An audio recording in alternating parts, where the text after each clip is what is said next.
ఎందుకంటారంటే sir ఇప్పుడు ఎందుకు చిరంజీవి గారికి అవ్వచ్చు, ఆయన ఫ్యామిలీకి అవ్వచ్చు, లేదంటే రామ్ చరణ్ గారికి, వీళ్ళందరికీ ఎక్కువగా ఎందుకు అంత నెగిటివ్ ఇంపాక్ట్ వీళ్ళంతా? అసూయ, జెలసీ, అదే ఎగోస్ అంటారు చూసారు. అలాగే ఒరే ఒక బ్రహ్మాండమైన మనకి ఏమంటారు దాన్ని ఓఆర్ఆర్ రోడ్ లాగా ఆయన కష్టపడి ఆయన ఖైదీ సినిమా చేసేటప్పుడు నేను విన్నది ఆయన కొబ్బరి రోపులు ఉండేయండి అప్పుడు, కొబ్బరి తాళ్ళదు. ఇప్పుడంటే టెక్నాలజీ పెరిగిపోయినాయి కాబట్టి హీరో పైనుంచి దూకిన పెద్ద ఎఫెక్ట్ ఉండేది కాదు.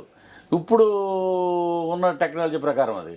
ఇదేంటంటే చిరంజీవి గారు ఉన్నప్పుడు ఖైదీకి కొబ్బరి రోపుతోటి ఆయనే రోల్ చేసి డూప్ లేకుండా కష్టపడి పనిచేసి అది చూసాక తర్వాత నాకు శివగారు చెప్పారు మేకప్ మ్యాన్. ఆ తర్వాత షర్ట్ తీస్తే బ్రేక్ టైంలో ఇదంతా చెక్కుపోయి ఉండేదంట మొత్తం చర్మం. ఆ చర్మం చెక్కుపోయిన దాంట్లోనే ఆయన వాటర్లో దిగి ఫైట్ ఉంది, చలికాలం.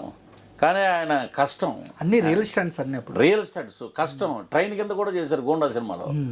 ఇప్పుడు వచ్చిన లేటెస్ట్ టెక్నాలజీ పరంగా ఇప్పుడు కూడా ప్రతి క్షణం ఒక విద్యార్థిలాగా పనిచేసే వ్యక్తి ఎవరైనా ఉన్నారంటే హోల్ హార్టెడ్ మొత్తం ఇండస్ట్రీలో చిరంజీవి గారు. Great sir.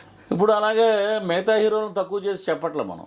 ఒక బాలయ్య గారు, వెంకటేష్ బాబు, నాగార్జున ఆ తరానికి సంబంధించి వాళ్ళందరూ కష్టపడతానే ఉన్నారు.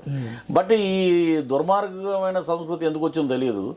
సినిమా బ్రహ్మాండంగా ఉంటే అందరూ బాగుంటాం. ఒక సినిమా ఫ్లాప్ అయితే కొన్ని సంవత్సరాల వరకు ఎటువంటివి ఉండవు. తర్వాత మనకి గ్రాఫ్ ఉండదు.